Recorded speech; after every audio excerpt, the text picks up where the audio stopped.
आदित्य ठाकरेंना मुख्यमंत्री पदासाठी तयार करून मी दिल्लीत जाणार। देवेंद्र फडणवीस यांनी मला आश्वासन दिलं होतं। इंग्रजी वृत्तपत्राला दिलेल्या मुलाखतीमध्ये उद्धव ठाकरेंचा दावा।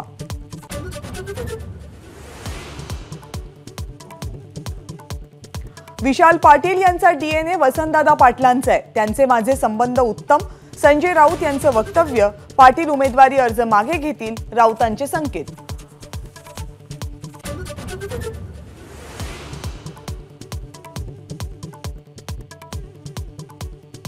काल पार पडलेल्या पहिल्या टप्प्यात भाजपला एकतर्फी मतदान।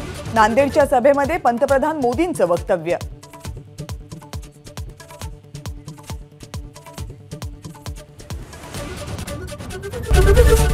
एबीपी माझा, उघडा डोळे बघा नीट।